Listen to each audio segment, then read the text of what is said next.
kedatangan Yesus kepada Paulus belum secara dunia, itu masih secara pribadi, bahwasanya Yesus memilih Paulus agar penyambung firman itu untuk menginjil ke segala bangsa. Itu dia.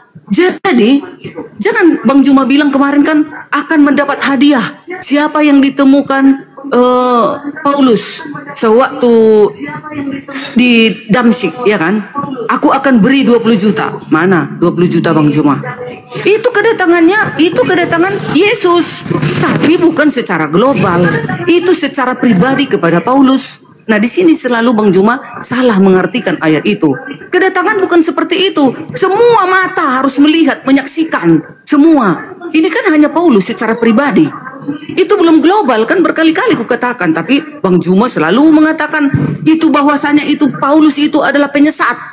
Kalau Paulus penyesat, gak mungkin dia mengatakan di dalam 1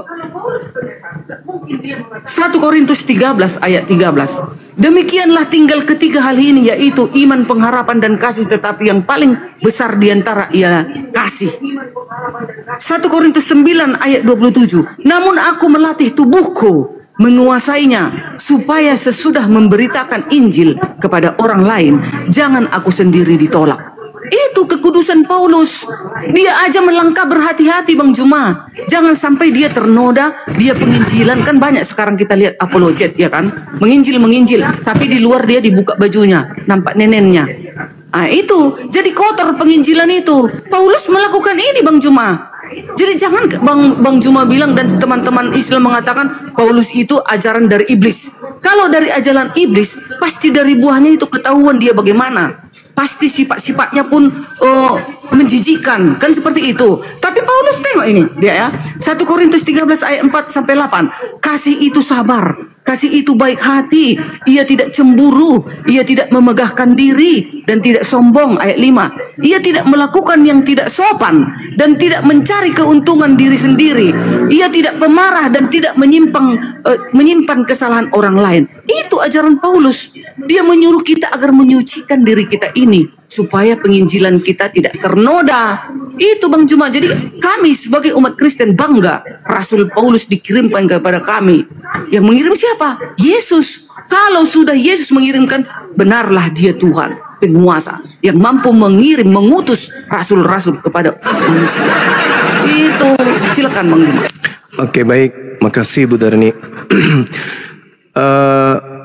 Kembali saya katakan bahwa pola yang saya sampaikan ini tidak lepas dari Al-Quranul Karim. Wa innahu la ilmul lis-sa'ah fala tamtarunna biha wattabi'un. Dan sungguh kedatangan Nabi Isa itu benar-benar pertanda akan datangnya hari kiamat. Yesus dan muridnya di Bukit Zaitun mengadakan pembicaraan rahasia. Yesus ditanya oleh murid, "Guru, apa tanda-tanda kedatanganmu?"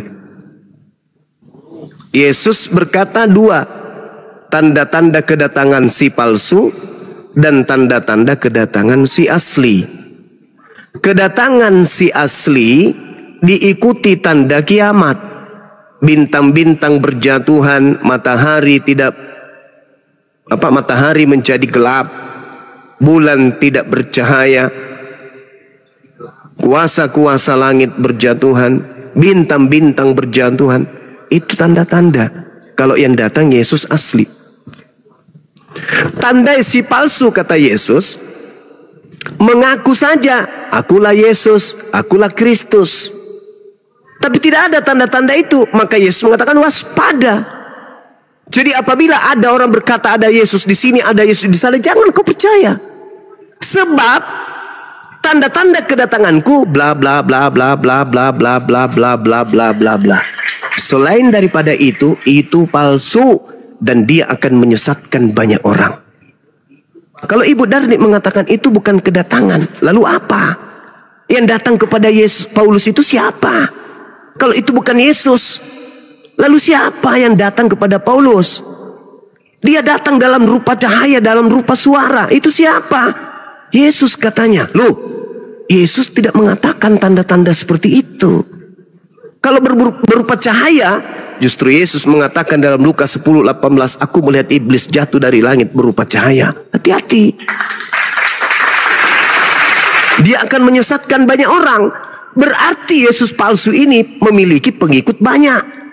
Hari ini kandidatnya cuma Kristen, tak ada yang lain. Kalau Kristen ini adalah betul pengikut Yesus yang asli, maka abad pertama kemarin dunia sudah kiamat. Karena ketika yang asli datang kepada Paulus, entel-heng ente. Semuanya orang sudah tak ada di dunia. Kenapa? Bintang-bintang berjatuhan. Bintang jatuh dari langit, hancurlah kita. Faktanya masih hidup 2000 tahun alam semesta ini. Berarti itu bukan Yesus. Kalau Anda mengatakan kemudian kasihilah, pemurahlah, pemaaflah, loh, macam meragukan aja keahlian iblis. Bagaimana Adam bisa jatuh? Karena iblis mengajarkan sesuatu yang tidak baik dipandang seperti sesuatu yang baik. Iblisnya sudah mengatakan itu. Aku akan mendatangi mereka dari depan, dari belakang, dari kanan, dari kiri. Dan aku akan menjadikan keburukan yang ada pada mereka itu dianggap sebagai sebuah kebaikan. Nah, sehingga ketika Bu Darni mengatakan dia, bagaimana mungkin dia iblis? Dia mengajarkan kebenaran, bla bla bla. Kalau dia mengajarkan sesuatu yang sudah bertolak belakang dengan konsep kehidupan kita, ya sudah nyata itu bukan iblis lagi. Itu bukan lagi kita curiga, tapi itu sudah jelas iblis. Tetapi karena dia pandai memutar balik fakta, maka kemudian dia menjadikan kejahatan itu terasa indah. Qala rabbi bima aqwaitani la uzayyinanna lahum fil ard wa la ughwiyannahum ajmain. Aku akan membuat kejahatan menjadi terasa indah. Anda mungkin mengajarkan kasih. Tapi apa arti kasih tersebut kalau ternyata yang Anda sembah itu adalah penyesat? Bisakah diterima kemudian seluruh perbuatan kasih yang dilakukan oleh Kristen di atas muka bumi ini apabila ternyata yang disembah itu adalah penyesat? Tidak bisa. Jadi percuma. Makanya Yesus mengatakan di dalam Matius 7, bernubuat, mengusir setan, bermujizat, itu sudah level makrifat. Level sudah tinggi itu. Orang yang sudah tidak lagi berbuat dosa itu, dosa lain. Tetapi karena yang disembah penyesat, tetap aja diusir. Jadi tidak ada alasan, oh, Paulus itu mengajarkan begini dan begono. Ya, bagaimana cara dia mau menyesatkan? Bagaimana seorang penipu tampil seperti ustadz? Penipu tampil sebagai orang-orang yang alim, supaya dia bisa mendapatkan korban. Kalau dia tampil bajingan, mana mau orang jadi pengikutnya. Yang pada intinya adalah iblis mengkudeta pencipta langit dan bumi dengan mengajarkan orang Kristen menyembah kepada sosok yang ngaku Yesus Kristus tersebut melalui utusannya bernama Paulus. Itu makanya Yesus mengatakan waspadalah kepada orang Farisi, waspadalah kepada ragi orang Farisi. Itu bukan tanpa alasan. Karena mereka lah orang-orang Farisi ini kelak yang akan menggantikan kedudukan pencipta langit dan bumi di hadapan pengikutnya dengan melantik sosok penyesat sebagai pencipta, sebagai Tuhan. Dengan berbagai macam alibi, dengan berbagai macam dogma dan doktrin. Tuhan menambahkan kodrat, Tuhan menginkarnasi, berteofani, segala macam. Itu adalah cara-cara dari penyesat ini. Tidak percuma Yesus berkata waspada, waspada, waspada, waspada. Dan intinya pengikutnya banyak dan penyesatnya mengaku Kristus. Waspadalah kepada penyesat yang datang kepadamu dengan memakai namaku dan berkata akulah Kristus. Berarti penyesat itu bergelar Kristus. Pengikutnya banyak, pengikut Kristus ya Kristen. Apalagi Kristen pengikut Kristus. Coba Anda lihat di dalam Galatia 3 nomor 13. Siapa yang menjadi korban terkutuk di atas tiang salib? Yesus, bukan. Lalu siapa? Kristus. Kristus telah menebus kita. Nah, coba. Kristus telah menebus kita. Dia tidak mengatakan Yesus telah menebus kita. Enggak. Dia mengatakan, Kristus telah menebus kita dari kutuk hukum Taurat dengan jalan menjadi kutuk, sebab ada tertulis, terkutuklah orang yang mati di atas, yang digantung di atas tiang salib. Siapa itu? Ya Kristus. Kristus yang mana? Tunggu dulu, karena ada juga Kristus palsu. Dia akan menyesatkan banyak orang.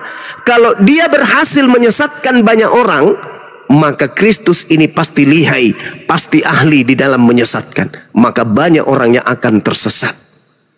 Jadi coba aja diukur.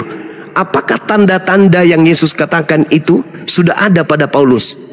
Matahari menjadi gelap, bumi tidak bercahaya, bintang-bintang berjatuhan, kuasa langit akan bergoyang atau berguncang, kemudian akan nampak dari langit anak manusia, seluruh manusia akan meratap akan kejadian itu, dan seluruh manusia akan melihatnya.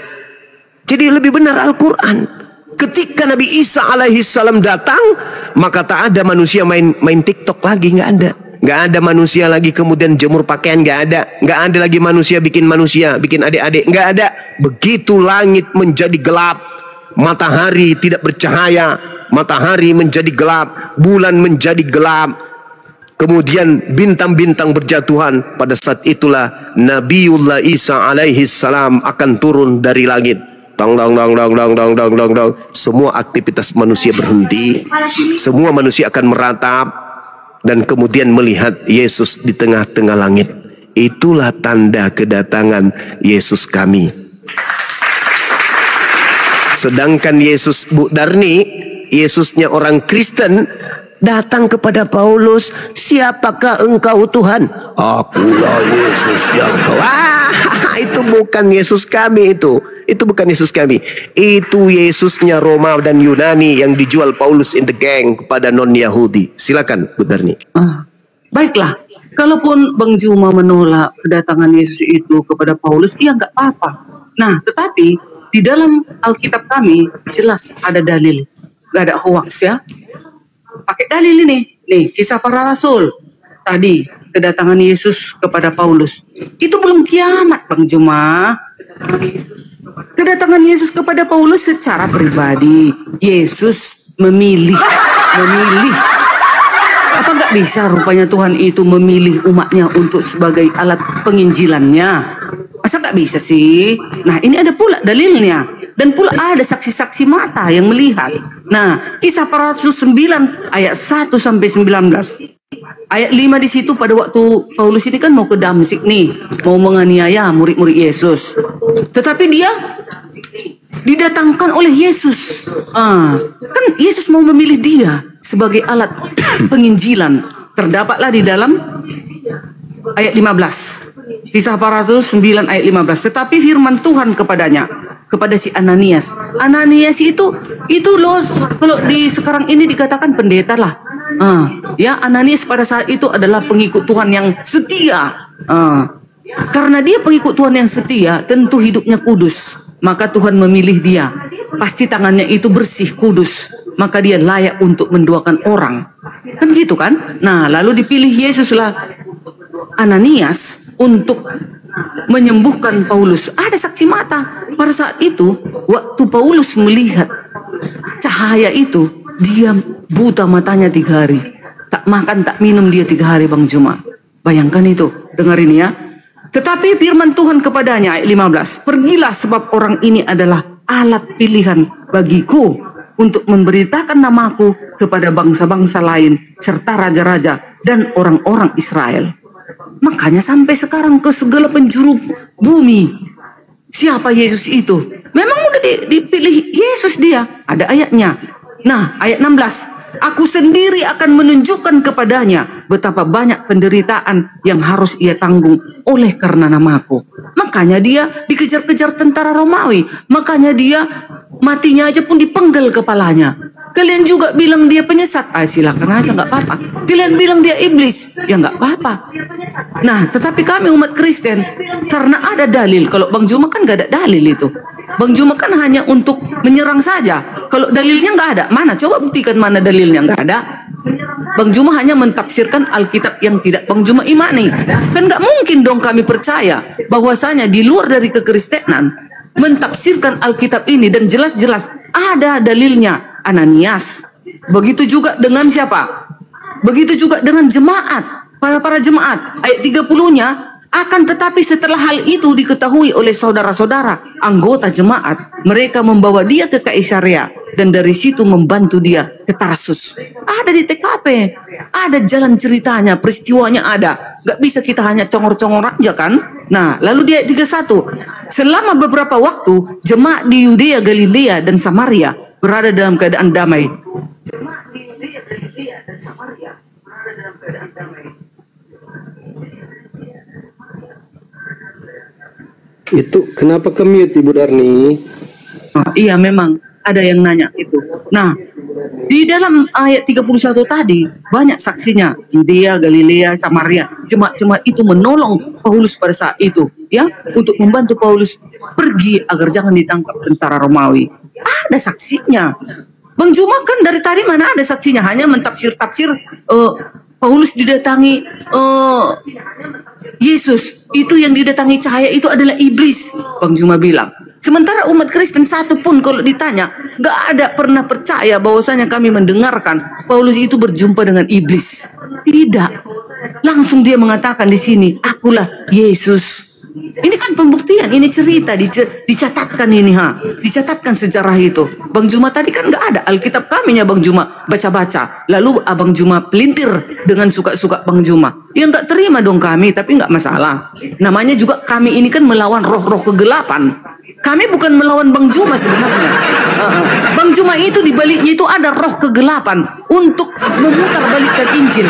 Makanya ada dikatakan di dalam Galatia 1 ayat 7. Hanya satu Injil, yang lainnya memutarbalikkan, nggak kebenaran. Tapi inilah kekuatan kita. Kita harus saling berdiskusi, mana kebenaran itu baiklah masing-masing untuk menilainya. Tapi beginilah di TKP, ada ayatnya dan ada kitabnya mencatat bahwasanya Paulus tidak seorang diri, ada beberapa orang jemaat-jemaat dan ada pemuka agama pada saat itu. Silakan.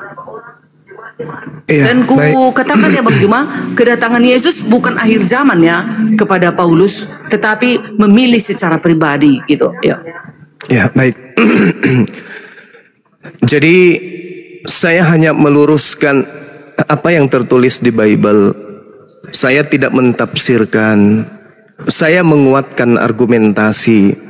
Sebagaimana Al-Quran mengatakan orang-orang beriman itu datang membersihkan Nabi Isa dari tanggapan orang-orang kafir. Kalau hari ini Bu Darni mengatakan itu adalah kedatangan secara pribadi, mohon maaf, sekali lagi mohon maaf. Yesus berpesan di dalam Matius 24 nomor 26. Ini bukan saya mengada-ngada atau saya mentafsirkan, tidak. Apa kata Yesus kepada Bani Israel? Sekali lagi saya minta maaf. Yesus ketika berbicara, dia tidak sedang berbicara kepada orang Roma, orang Yunani, apalagi orang yang hidup 2000 tahun setelahnya. Yesus berbicara kepada Bani Israel, orang-orang saleh yang menundukkan diri mereka terhadap hukum-hukum Tuhan, yang tadi kita bahas tentang Hawariyun. Jadi tidak mungkin Hawariyun mengajarkan sesuatu yang bertolak belakang dengan Yesus atau Nabi Isa dalam pandangan Islam. Nomor 26-nya Yesus mengatakan apa? Jika ada orang yang berkata melihat aku bertemu aku di Taimeon. Taimeon itu bahasa Yunani, artinya kamar rahasia. Paulus menulis surat dalam kamar rahasia, alias penjara. Unsur yang diceritakan Yesus kepada muridnya sebagai nasihat awal agar waspada kepada pengaku-pengaku bertemu dengan dirinya, itu sudah jelas adanya. Saya tidak mentafsirkan. Sebagai Islam, tugas saya hanya menyampaikan. Barang siapa yang mau beriman silakan. Jadi kata Yesus, apabila ente melihat orang berkata kepada ente, lihat ada Yesus di padang gurun. Ini Paulus kena ini. Karena di dalam Kisah Para Rasul 9 dan Kisah Para Rasul 22, Paulusnya berada di padang gurun. Janganlah kamu pergi ke situ. Ini nasihat Yesus kepada Bani Israel, agar jangan ke tempat Paulus. Atau lihat, Yesus ada di dalam bilik kamar rahasia, Taimeong. Jangan kamu percaya.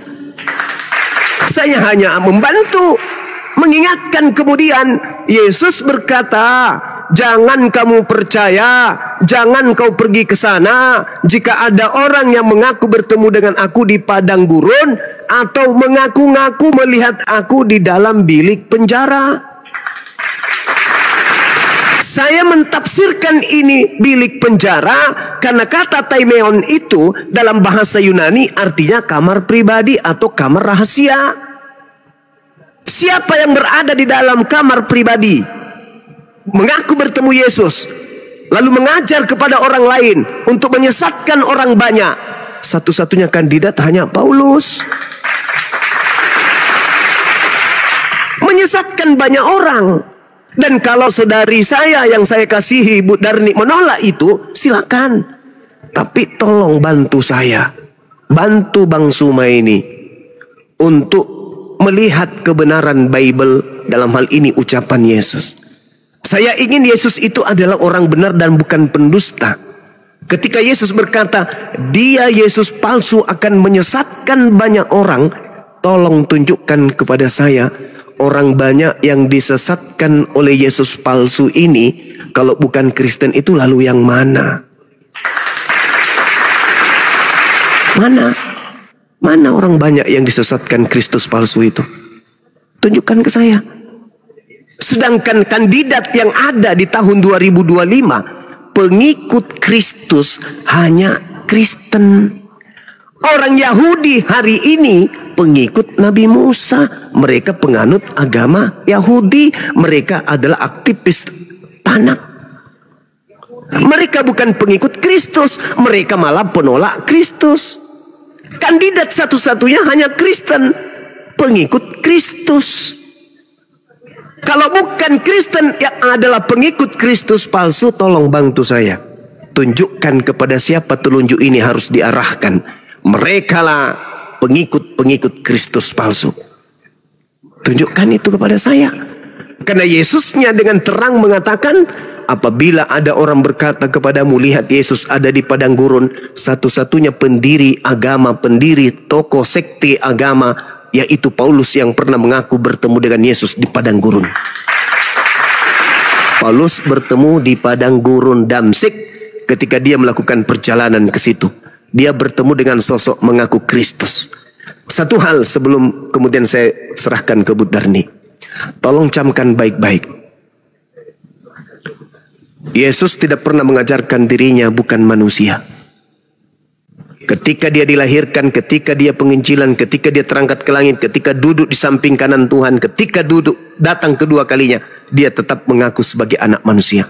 Baca Yohanes 1 nomor 51. Yesus melihat kemudian malaikat naik turun langit, datang kepadanya sebagai anak manusia. Yesus datang sebagai anak manusia untuk yang kedua kalinya. Baca Matius 24 nomor 30 nomor 27. Tanda kedatangannya adalah disertai keadaannya sebagai anak manusia. Lalu Anda baca pelan-pelan Galatia 1 nomor 1. Apa yang dikatakan oleh Paulus di sana? Aku menerima Injil bukan dari manusia. Bukan manusia yang mengajarkan aku Injil, tetapi di dalam Galatia 1 nomor 11 yang mengajarkan Injil kepadaku adalah Yesus. Dan dia bukan manusia. Saya ulang, Yesus mengajarkan dimanapun dia pergi, kemanapun dia pergi, entah pada saat dia mengajarkan penginjilan, entah dia setelah diangkat, entah sesudah diangkat, dan ketika datang kedua kalinya hanya sebagai manusia saja. Baca Matius 24 nomor 27 nomor 30. Datang dengan berbagai kuasa yang Tuhan berikan kepadanya dengan kondisi sebagai anak manusia. Baca pelan-pelan pertentangannya di Galatia 1 nomor 11 nomor 12. Paulus mengaku bahwa dia menerima Injil dari Yesus yang bukan manusia. Namanya sama, yaitu Yesus Kristus, tetapi pribadinya berbeda. Satu Yesus Kristus manusia, satu Yesus Kristus bukan manusia. Ingat kuncinya. 2 Yohanes 1 nomor 7. Siapakah penyesat itu? Penyesat dalam bahasa Yunani adalah planos, artinya penipu, pembohong, penyesat, iblis. Siapakah penyesat, pembohong, penipu, iblis itu?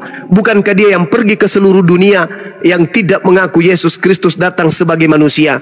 Itulah penipu, itulah penyesat, itulah antikristus. Sekali lagi, Paulus, yang datang kepadamu siapa? Yesus Kristus. Yang mengajarkan kitab Roma, Filipi, Galatia dan seterusnya 13 buku itu siapa? Yesus Kristus. Apakah dia manusia?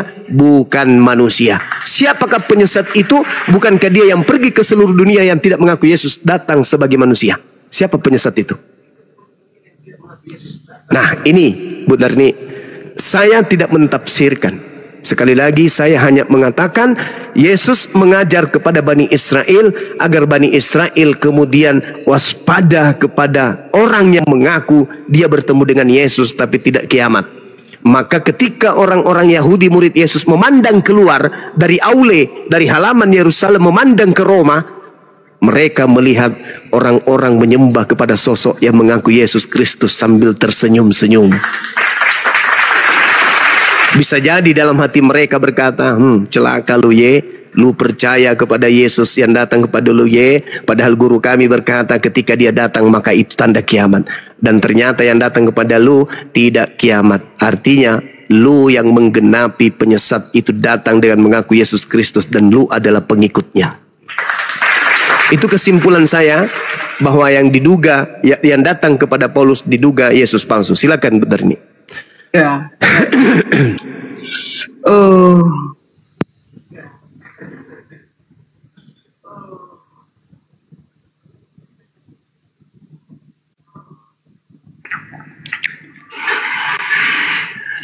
Cek. Ya Ibu Darni, kenapa nggak ngomong Ibu Darni? Oh, signal dia kali. Cek. Oke. Hilang lagi. Cek, enggak, soundcardku mati, suaranya. Oke lah, baiklah. Yesus selalu mengaku anak manusia bukan Tuhan, kan begitu kata Bang Juma. Nah, makanya Bang Juma nggak mengerti, apakah nggak tahu ayat yang lain? Anak manusia adalah Tuhan atas hari Sabat. Anak manusia itu tetap disandangkan itu gelarnya kepada Yesus karena dia pernah datang sebagai manusia ke bumi. Itulah di dalam 2 Yohanes 1 ayat 7. Nah, makanya kalian gak mengenal siapa Yesus itu. Kalau dia hanya sebagai anak manusia, gak mungkin dia tadi sudah dicatat akan menghakimi dunia lah, akan membangkitkan orang mati lah. Mana mungkin itu seorang manusia dicatat akan seperti itu kelak di akhir zaman.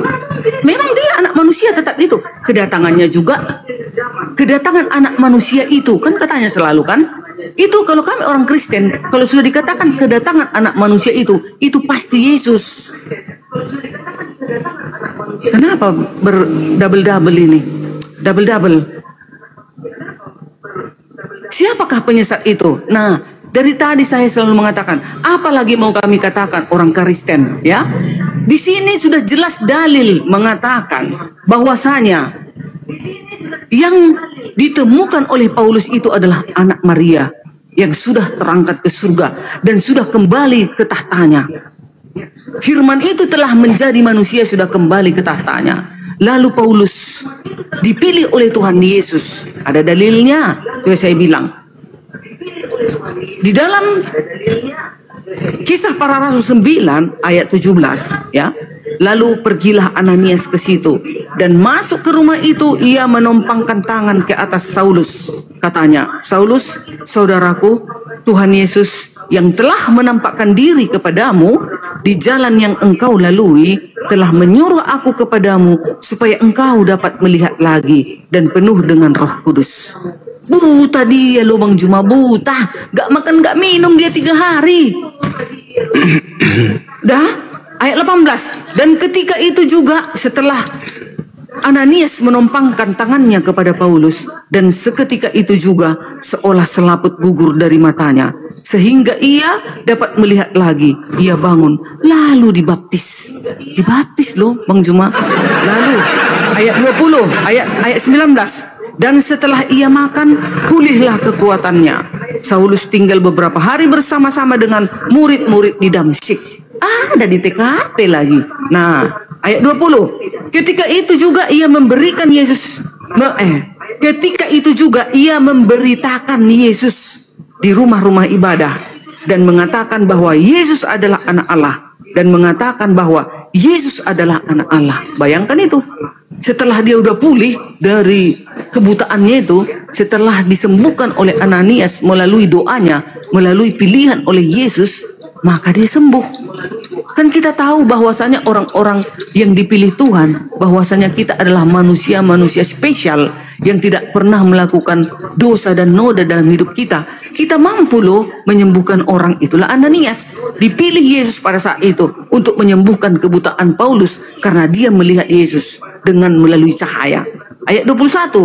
Semua orang yang mendengar hal itu heran dan berkata, si Paulus ini kan bukannya dia ini yang mau menganiaya, mau membinasakan murid-murid Yesus, yang memanggil nama Yesus, pasti dibinasakannya. Kan gitu kata orang. Kok ke Paulus ini? Itu tadi pertanyaan Bang Zuma, izin saya potong ya itu dari ya. Iya. Yang mengajarkan Yesus itu manusia, itu Yesus asli. Yang mengajarkan Yesus itu bukan manusia, itu harus diselidiki dulu itu. Iya, kan sudah saya bilang. Juga Yesus KW gitu itu. Itu kan kalian, penilaian kalian. Kalau kami orang Kristen, Yesus itu tetap kami mengaku sebagai manusia datang ke bumi. Ada ayatnya, Yohanes 1 ayat 7. Siapa yang tidak percaya Yesus datang sebagai manusia, dia adalah penyesat. Dan juga di dalam Yohanes mengatakan, Yesus ini sebelum jadi manusia, dia adalah firman bersama-sama dengan Elohim. Yohanes 1 ayat 14. Pada mulanya adalah firman. Firman itu bersama-sama dengan Elohim. Firman itu adalah Elohim. Yohanes muridnya. Paulus juga rasulnya mengatakan bahwasanya Paulus adalah anak Allah. Paulus juga dikatakan manusia. Mana ada orang Kristen yang menolak Yesus datang sebagai manusia. Tetapi manusia yang bagaimana? Itu sebelum dia menjadi manusia, Yesus ini dia apa? Yesus ini sebelum menjadi manusia, dia adalah sang firman. Firman itu sendiri. Ya, itu dia. Kalau kalian menolak, kalian mengatakan bahwasanya yang mengatakan Yesus itu adalah Tuhan, itu adalah penyesat. Yesus sendiri hanya mengatakan dirinya utusan dan manusia. Kan seperti itu. Tapi yang bagaimana? Itu yang kalian tidak selidiki. Ya, manusia yang bagaimana? Kan begitu. Tetapi kalian kan sekuat tenaga kalian selalu menolak kedatangan Yesus itu sebagai apa? Sebagai Tuhan dan Juru Selamat. Sementara di rukun Islam juga mengatakan, ada 6 salah satunya, berimanlah kepada malaikat-malaikat. Berimanlah kepada kitab-kitab terdahulu. Sementara malaikat mengatakan Yesus adalah Tuhan. Kami nggak paham mereka berdarmi. Oke, silakan si Bayang dulu, Bayang. Oke, menguatkan aku. Paham mereka.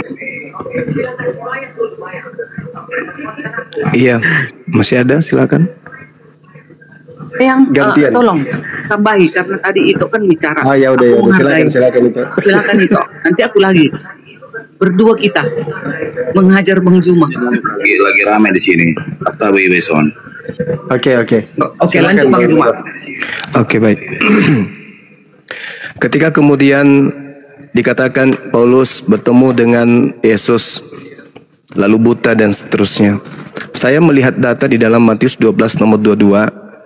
Yesus kemudian mendatangi orang yang kerasukan setan, dan orang itu kemudian buta, dan ketika Yesus mengobatinya, orang itu kemudian melihat. Artinya bahwa tanda-tanda orang yang kerasukan setan salah satunya adalah buta. Kemudian ketika saudari saya ini mengatakan bahwa yang datang kepada Yesus, kepada Paulus itu adalah Yesus, itu kan pengakuan sepihak. Pengakuan sepihak. Pengakuan Paulus itu sendiri. Yesus tidak pernah mengatakan itu sebelum kemudian adanya Yesus yang diduga palsu kepada Paulus. Coba Anda teliti lagi deh. Ada nggak Yesus ketika penginjilan bersinggungan dengan Yesus, dengan Paulus? Itu tak ada. Bahkan Yesus berkata bahwasanya ada orang angkatan jahat yang bertaubat. Lalu setelah bertaubat, iblis masuk ke dalam dirinya sebanyak 8 iblis. Sehingga orang yang bertobat tadinya ini itu 2 kali lebih jahat daripada sebelum dia bertobat. Jauh lebih jahat, bukan 2 kali, jauh lebih jahat daripada setelahnya. Dan itu berlaku terhadap angkatan jahat, yaitu orang Farisi. Matius 12 nomor 38 sampai nomor 45. Nah, ketika kemudian Ibu Darni mengatakan bahwa itu adalah perjumpaan pribadi, tadi saya sudah mengatakan apapun judulnya, kalau ada yang mengaku bertemu dengan aku, jangan kau percaya. Tapi kalau hari ini Bu Darni percaya, ya silakan aja. Toh Yesus hanya menasihati muridnya Bani Israel. Yesus menasihati murid Bani Israel supaya jangan percaya. Kalau hari ini Bu Darni percaya, silakan aja. Karena Bu Darni bukan Bani Israel. Toh Yesus hanya menasihati Bani Israel saja. Cuman, apakah Ibu tidak khawatir kalau ternyata kita umat yang muncul di tahun 2025 ini belajar Quran, belajar Bible, membaca betapa dahsyatnya nasihat Yesus kepada Bani Israel agar tidak percaya kepada Kristus palsu, dan Anda menemukan diri Anda hari ini ternyata sebagai pengikut Kristus. Apakah Anda khawatir? Kalau Islam bukan pengikut Kristus, bebas. Tapi saudara-saudara Kristen saya ini pengikut Kristus. Kristus yang mana yang Anda ikuti? Kristus yang datang kepada Paulus. Sedangkan Yesusnya berkata, hati-hati kepada murid-muridnya, hati-hati kepada orang yang mengaku Yesus, orang yang mengaku bertemu Yesus. Nah, Paulus mengaku bertemu dengan Yesus. Untuk membuktikan bahwa yang datang kepadanya itu Yesus asli, maka harus diikuti tanda-tanda. Apa tanda-tanda menurut Yesus? Saya ulang lagi, ini yang keempat kalinya. Matahari menjadi gelap. Apakah itu terjadi pada saat Paulus bertemu dengan sosok ngaku Yesus? Tidak. Bulan tidak bercahaya. Apakah itu terjadi pada saat sosok yang mengaku Yesus datang kepada Paulus? Tidak. Tidak, Paman. Bintang-bintang berjatuhan. Apakah itu terjadi? Tidak juga. Berarti ada kedahsyatan yang terjadi. Makanya tadi di awal saya mengatakan kepada teman-teman, sahabat-sahabat, Yesusnya berkata bahwa dunia ini sudah jatuh ke dalam penghakiman. Itu kata Yesus. Dunia jatuh ke penghakiman. Baca di dalam kitab saudara Yohanes 14 nomor 30. Tidak banyak lagi aku berkata-kata dengan kamu, sebab penguasa ini datang dan ia tidak berkuasa sedikit pun atas diriku. Berarti ketika kemudian iblis merasuki Yudas, iblis tidak berkuasa untuk bagaimana Yesus itu bisa disalibkan. Karena Yesus mengatakan, iblis tidak berkuasa sedikit pun atas diriku. Nah, coba lihat di dalam Lukas 24. Lukas 24. Lukas 4 nomor 6. Di situ Yesusnya mengatakan bahwasanya iblis datang mencobai Yesus, dan kemudian iblis mengatakan, kepadaku telah diberi kuasa langit bumi, dan aku berhak memberikan kepada siapapun yang aku kehendaki. Nah, sekarang ada orang yang keluar dari kubur, yang juga datang ke Ananias dan juga ke Yudas, yang mengaku sebagai penguasa. Kepadaku telah diberi kuasa. Sedangkan yang diberi kuasa ini adalah iblis. Contoh, Anda lihat di dalam Ibrani 2:14. Iblis yang berkuasa atas maut. 1 Yohanes 5 nomor 19. Kita tahu bahwa kita berasal dari Allah dan seluruh dunia berada di bawah kuasa iblis. Seluruh dunia berada di bawah kuasa iblis. Yang datang kepada Kristen adalah sosok mengaku Yesus Kristus yang berkuasa atas dunia. Kepadaku telah diberi kuasa atas dunia, pergilah kepada seluruh makhluk, pergilah ke seluruh dunia, jadikanlah seluruh bangsa menjadi muridku. Siapa ini? Penguasa dunia.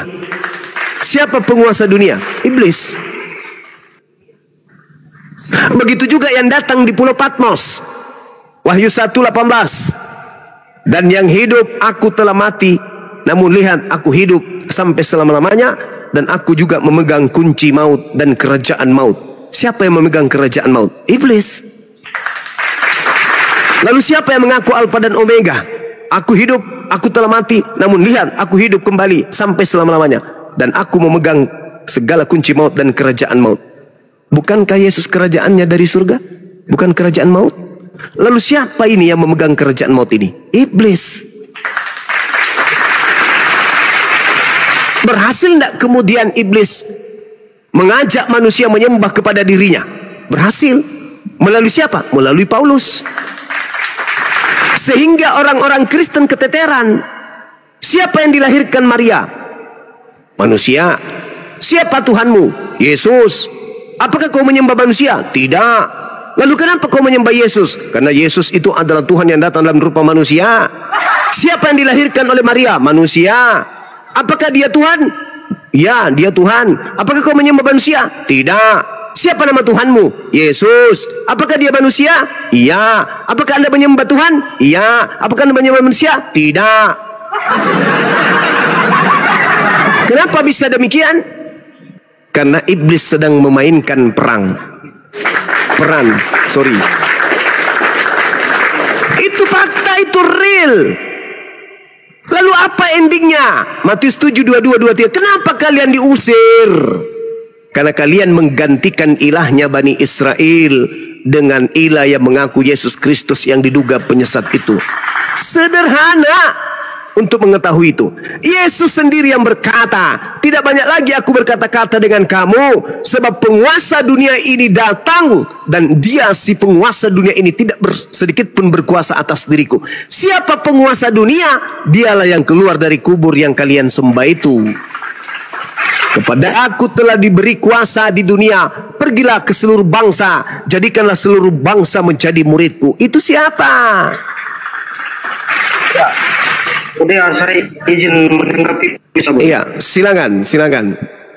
Iya bang, tadi ini panitia mana? Kok nggak ada yang bikin kopi udah jam segini ya?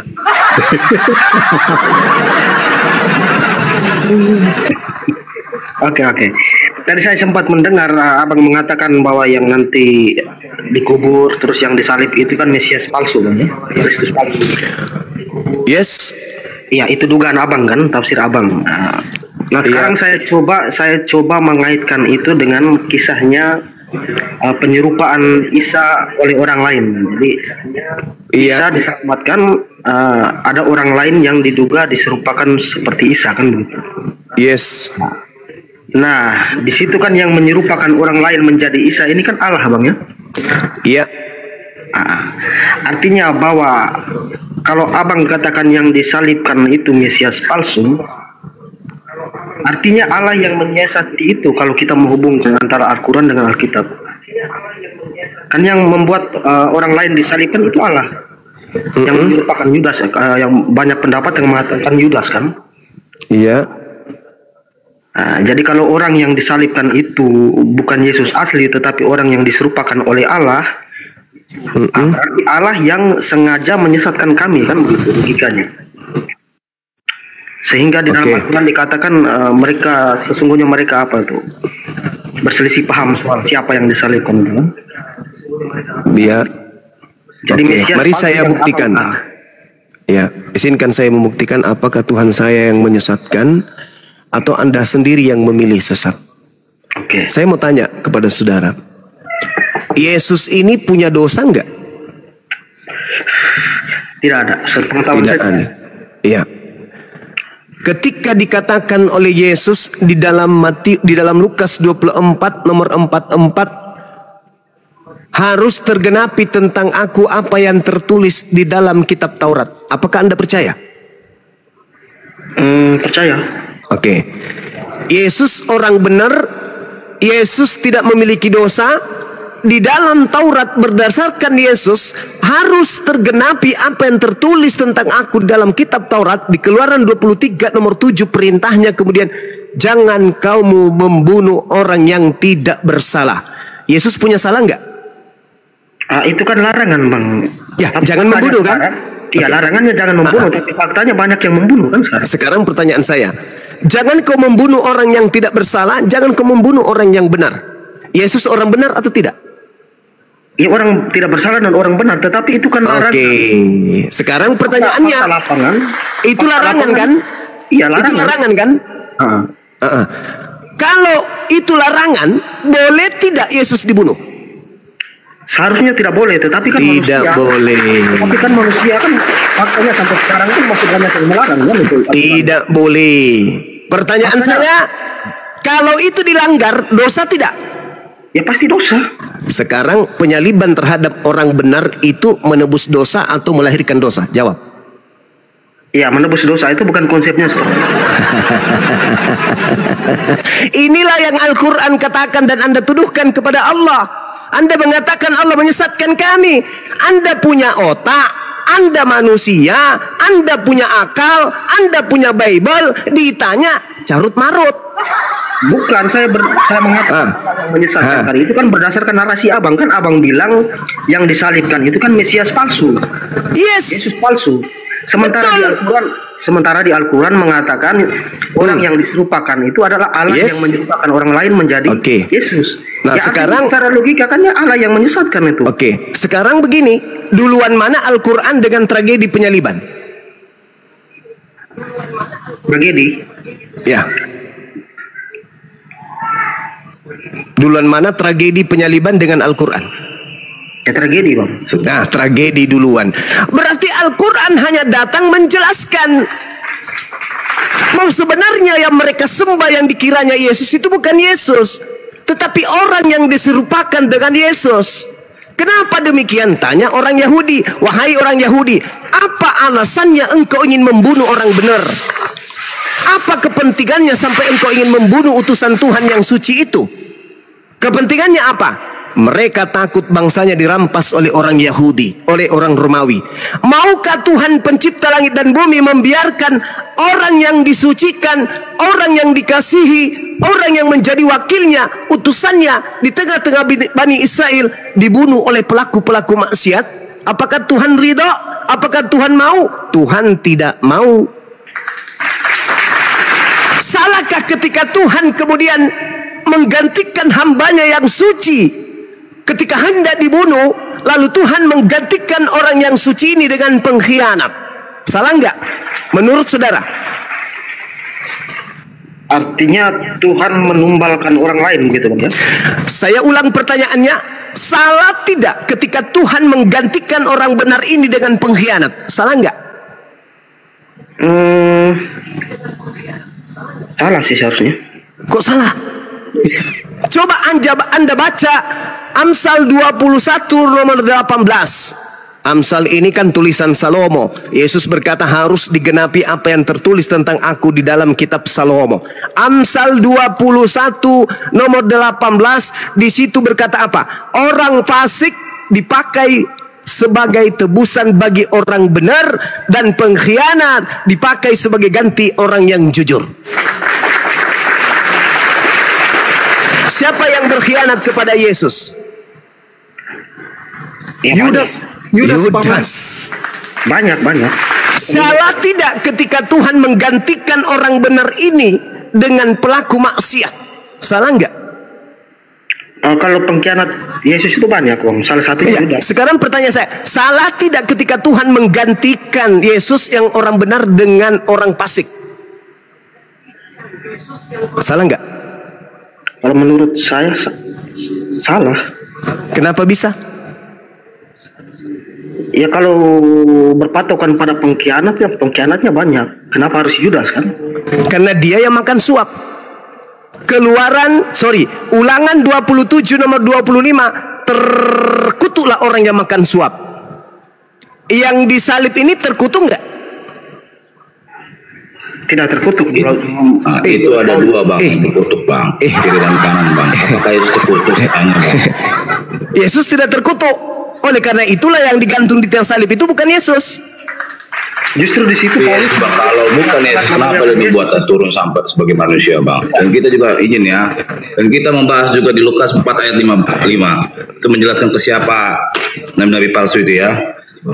Nabi palsu itu Dengar datang dulu, Bang. kepada murid Yesus. Dengar. Abad Kemudian pertama. ia membawa Yesus ke suatu tempat yang tinggi dan dalam sekejap mata.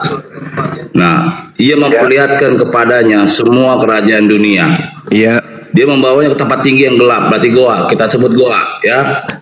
Tidak Kata ada iblis tempat tinggi kepadanya. gelap. Enggak. Dengar dulu, Bang. Jangan Kau bisa kamu narasi. tambahi dalilnya, saudara. Dengar dulu kamu Jangan. narasi. Jangan, Ya.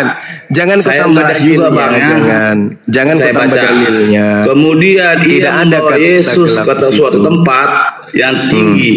Nah, berarti goa nih. Kok goa Dan tinggi? Gunung ada goa. Dan dalam sekejap mata, ia memperlihatkan Ya, kepadanya. nggak apa-apa.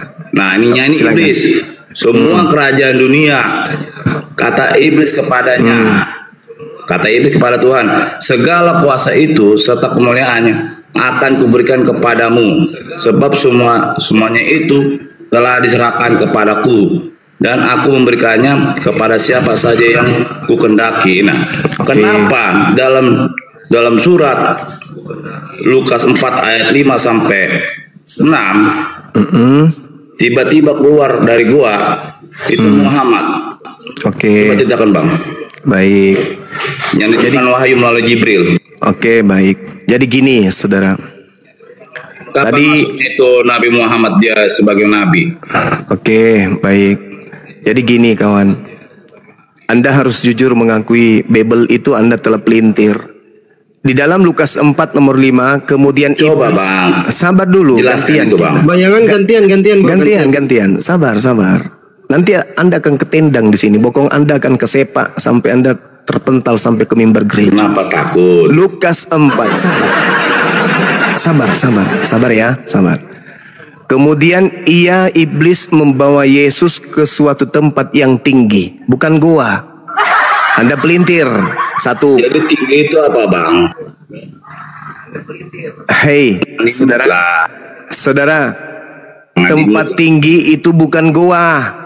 Kalau dia Jadi apa? yang namanya goa itu bukan tempat yang tinggi. Yang tinggi itu bumbungan bait suci atau di Gitu. atas gunung yang tinggi. Goa yang tinggi itu cerita Campuratu. Jangan di Sabar dulu. tentang Anda tinggal ditekan tombolnya langsung terlempar ke gereja. Kemudian iblis membawa Yesus. kalian. Boleh enggak saya bicara atau Anda aja yang mau bicara? Silakan. Saya diam. Silakan. Oke, langsung pakai data bang ya, bang Juma ya, baru narasi ya. Biar saya buka dari sini ya. Silakan. Bicaralah. Sampai 6 tahun ke depan, jangan berhenti. Silakan. Kenapa bisa di dalam Lukas 4 tiba-tiba yang keluar dari goa itu Nabi Muhammad yang keluar membawa Jibril? Coba jelaskan datanya bang, silakan. Lukas 4 nomor 5 ada goa nggak di situ? Kita membicarakan yang tinggi jadi apa bang? Tinggi itu bisa pohon, bisa gunung. Kemudian ia membawa Yesus ke suatu tempat yang tinggi. Berarti suatu tempatnya itu apa bang? Yang tinggi apa bang? Ya. Dan dalam sekejap mata ia memperlihatkan kepadanya. Nah, masuk ke disitunya gua. itu tanya nih. Ini menceritakan Ketika- siapa Nabi Muhammad? Apa ya? Ketika orang masuk ke goa, apakah alam semesta dunia ini bisa kelihatan dalam goa? Ayo. Itu dia bernarasi bang. Dia menceritakan. Masuk ke gua untuk menceritakan. melihat Dia segala akan diberikan bumi. sesuatu mujizat ya. Iya, masuk ke dalam gua gitu, Ya, memperlihatkan tapi gitu ya. dia nggak dia nggak menunjukkan langsung bercerita. Ini iblis bercerita ya. Oke. Nah, dalam goa di tempat dalam yang tinggi. Coba Oke. jelaskan. Oke, Kenapa baik. Nabi Muhammad Ya. Oke, baik ya.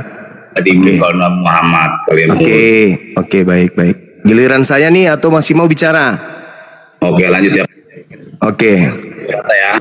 Nah, saya ambil Lukas 4 nomor 5. Kemudian iblis membawa Yesus ke suatu tempat yang tinggi.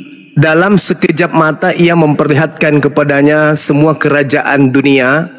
Dan iblis berkata kepada Yesus, Yesus, segala kuasa itu serta kemuliaannya akan kuberikan kepadamu, Sus, sebab semuanya itu telah diserahkan kepada aku, dan aku memberikannya kepada siapa saja yang ku kehendaki. Jadi jikalau engkau menyembah aku, kata iblis, seluruh itu akan menjadi milikmu.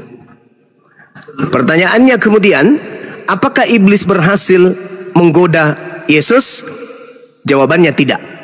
Berarti Yesus di sini tidak diberi kuasa.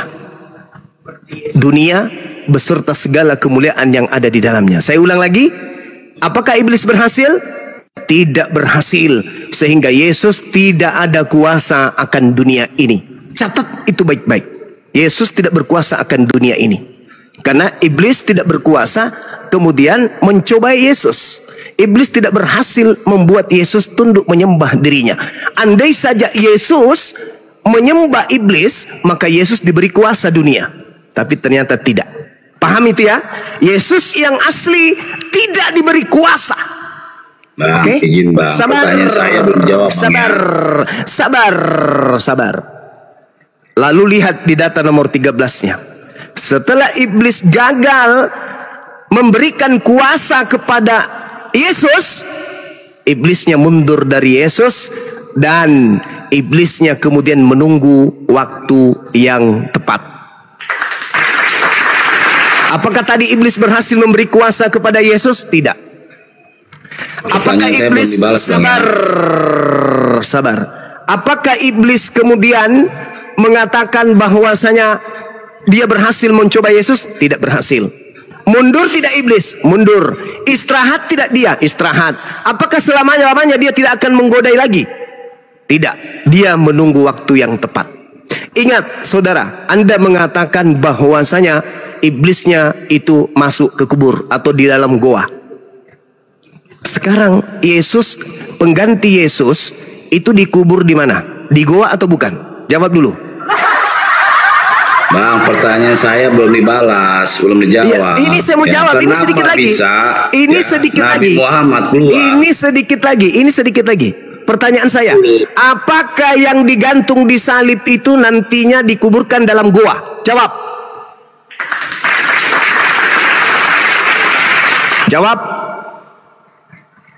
Woi. Pak, kau masuk ke room oten aja, biar nggak dimut-mut kau. Apakah Ya, Anda mengakui bahwa orang yang digantung setelah diturunkan dari tiang itu dikubur dalam gua? Jawab.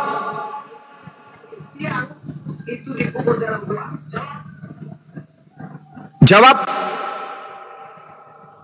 Anda mengatakan iblis ke dalam gua kan? Pertanyaan saya, apakah mayat orang yang diturunkan dari salib itu dikuburkan dalam gua? Jawab.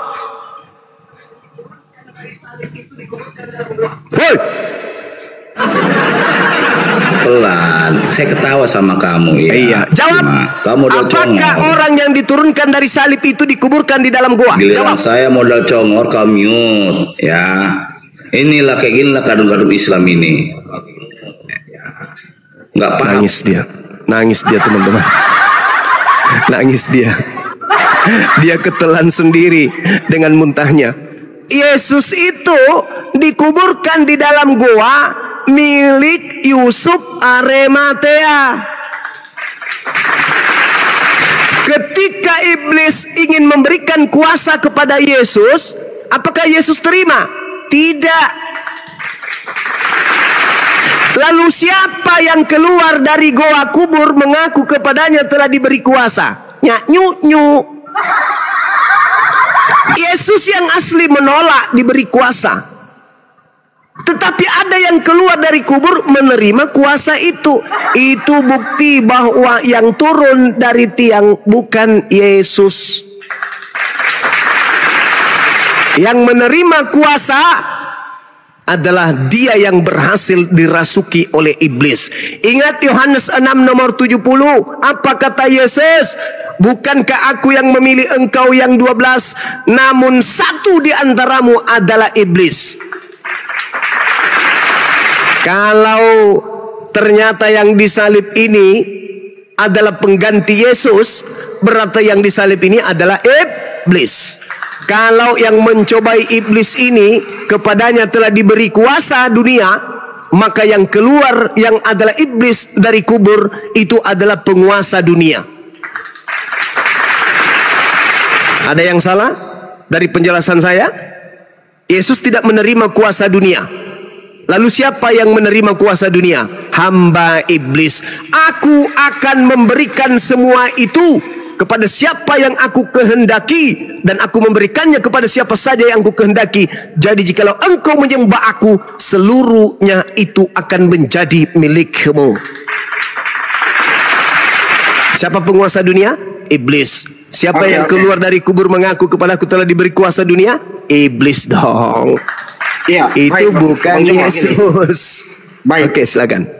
Tadi ketika iblis berjanji kepada Yesus akan memberikan sesuatu itu, abang percaya perkataan iblis itu? Iya, saya percaya. Oh, saya tidak percaya perkataan iblis. Seandainya Yesus mengikuti kemauannya iblis waktu itu, belum tentu dia menepati janjinya, kan? Masih ada peluang dia mengingkari karena memang iblis. Ya. Kalau saya tidak percaya. Begitu juga sebaliknya.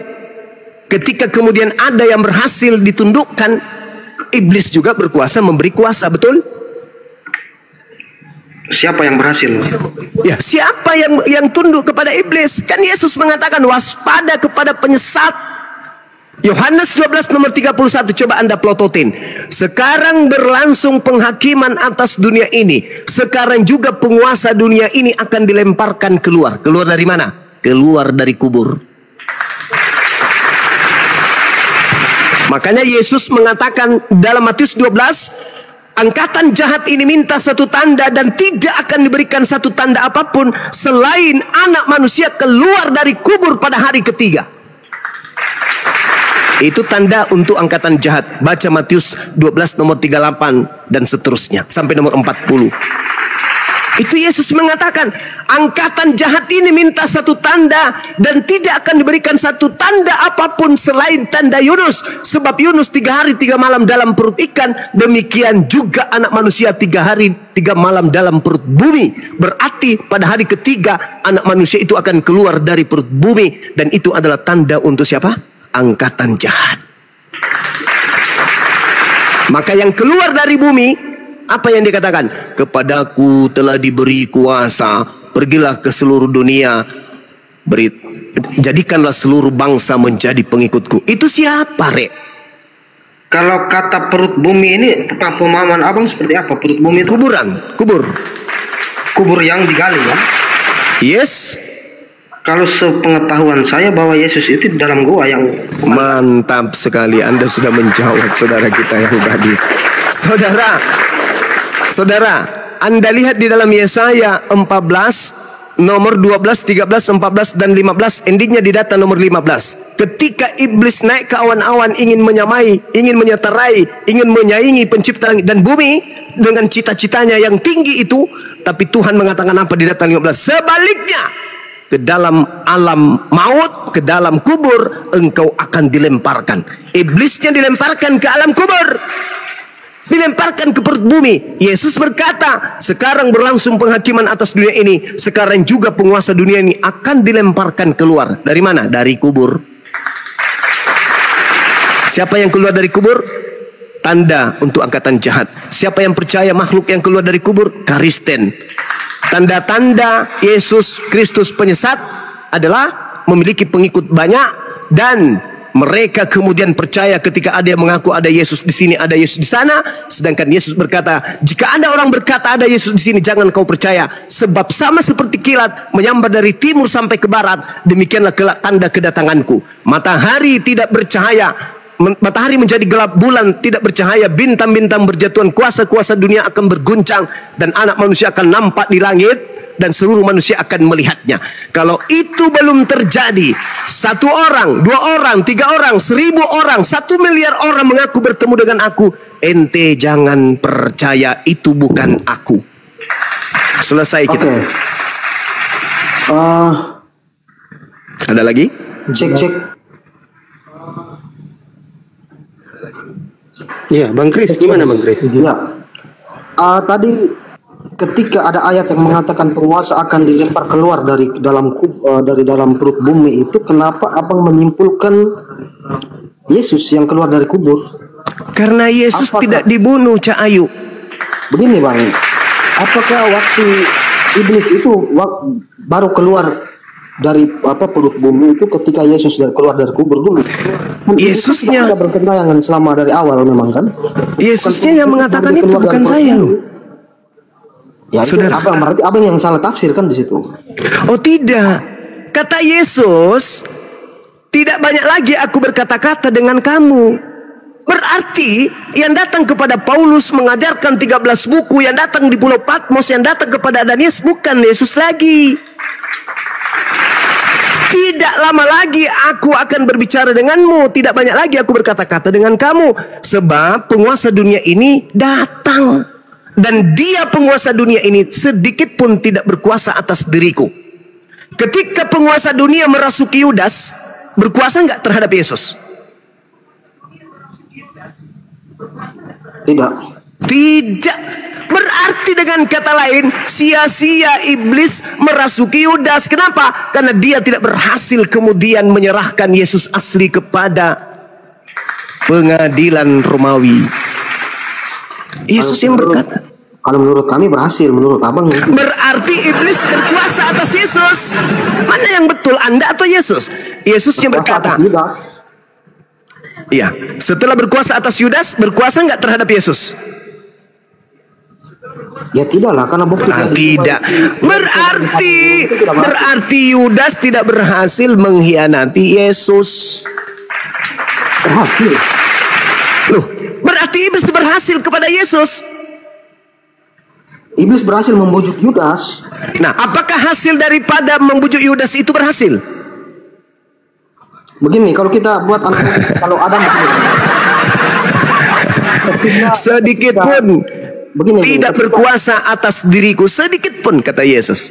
Begini, ketika Adam dirayu oleh iblis, Adam dan Hawa dirayu oleh iblis, kan di situ iblis berhasil merayu, berkuasa atas Adam dan Hawa kan?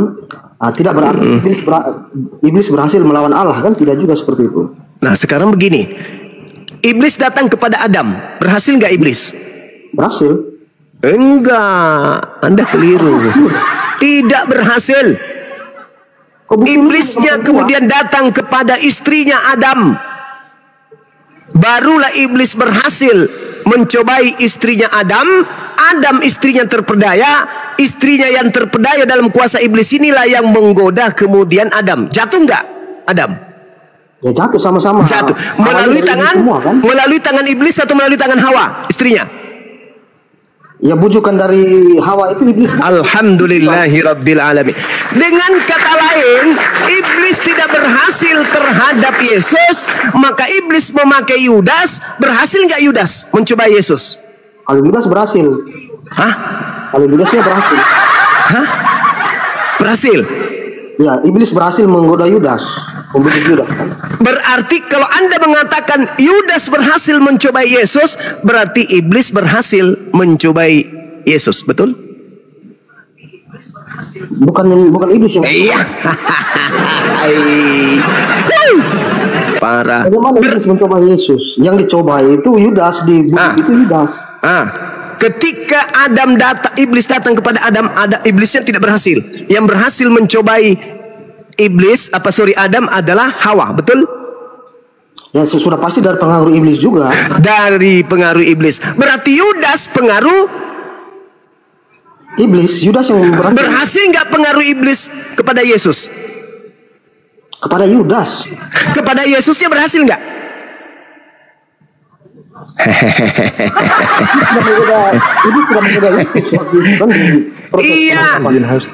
Iya, saya paham. Berhasil tidak Yudas berkhianat kepada Yesus? Ya berhasil. Berhasil nggak iblis kemudian mempropagandai Yudas agar kemudian Yesus dibunuh? Berhasil nggak iblis? Berhasil. Berarti Yesus bohong. Di dalam Yohanes 14:30 Yesus berkata, tidak banyak lagi aku berkata-kata dengan kamu, sebab penguasa dunia ini datang, dan penguasa dunia ini tidak berkuasa sedikit pun atas diriku. Kok Anda mengatakan berhasil? Yesus mengatakan tidak sedikit pun. Iya tahu, kawan tahu. Sekarang Yudasnya berhasil nggak menyalibkan Yesus? Ya berhasil kalau menurut kami. Berarti Yesus berhasil dikuasai iblis. Yudas yang dikuasai iblis. Astagfirullahalazim, ya Allah yang karim. Tujuan, saudara, tujuan iblis merasuki Yudas, sasarannya siapa? Yudas atau Yesus? Kalau tujuan iblis merasuki, sasarannya Yudas. Bukan Yesus. Bukan, jelas-jelas. Mate bale. Udahlah, angkat tangan saya. Saya angkat tangan kepada saudara yang kemudian mencoba untuk menerapkan kebenaran Al-Quran. Innal ladzina kafaru min ahlil kitabi wal musyrikina fi nari jahannam. Lalu kemudian yukhadi'una Allah wal ladzina amanu wa ma yakhda'una illa anfusahum wa ma yash'urun. Orang kafir itu hendak menipu Allah dan menipu orang-orang beriman, padahal sebenarnya mereka hanya menipu diri mereka sendiri. Saya pamit sebentar ibadah salat zuhur sejenak. Habis ini saya kembali lagi kurang lebih 15 menit sampai 20 menit. Enggak lama. Ya Bang Waseng, bentar ya Bang Waseng ya, ibadah dulu Bang Zuma. Nanti 15 menit cuma kemudian. Berapa detik aja? 15 menit. Ini, saya kan oten awam Bang Suma. Ya. Saya dengar pemaparan tentang Bible Bang Suma sungguh dalam. Gini Bang, bisa nggak Bang Suma datangin Bang CP atau Edis untuk adu argumen? Itu aja penyampaian saya. Pemahaman mereka terhadap Bible dangkal, jadi saya nggak cocok dengan mereka. Gitu ya. Berarti Bang Suma takut ya? Saya takut, betul. Saya takut ketularan bodohnya. Saya ibadah dulu kawan. Atau memang Bang Suma ini ada 3.000 lebih penonton ini. Ya, Bang Waseng, datangin aja room CC atau room Edis atau siapa itu. Ya tenang dulu Bang. Jangan lawan yang oten-oten yang Bang jangan merepet ya. Bang. Jangan Itu merepet. aja penyampaianku. Jangan merepet, jangan merepet. Kalau bisa pendeta Bang, jangan pelawak dari Kristen, jangan. Jangan pelawak. Gak butuh pelawak. Nah, itu bukan pelawak. Yang mending abang sendiri yang debat sama Bang Zuma. Ngapain nyuruh-nyuruh? Laki-laki sejati Bang Suma. Abang mending debat Bang sendiri Suma sama Bang Zuma. datang. Iya Bang ya, dibawa aja Bang ya kalau nggak mau dialog Bang ya. Nggak merepet aja kayak mama, kurang belanja kau. Bukannya debat sendiri malah nyuruh orang sono-sono. Oke, Bang Martin sama Ibu Darni kita rehat sejenak ya. Enggak tutup komal, tunggu Bang Zuma selesai sholat baru kita lanjut lagi. Ini seru ini pembahasan ini. Jadi Bang Martin tadi kalau dinilai dengan kawan-kawan di bawah tadi itu enggak jujur Bang Martinnya menjawab. Ketika ditanya tujuan iblis merasuki Yudas itu siapa? Kan tujuannya Yesus sangat jelas, supaya Yesus itu ditangkap, dibunuh dan disalibkan, kan kayak gitu. Tapi Bang Martin gak jujur tadi. Terima kasih sudah membenarkan Al-Quran. Nah, yang kedua Ibu Darni, bentar dulu Bang Kris, sabar Bang. Ito Darni masih bisa standby kan Ito? Ito Darni, mute-nya dibuka. Izin teman-teman ya, saya dengan Cebi di sini moderator.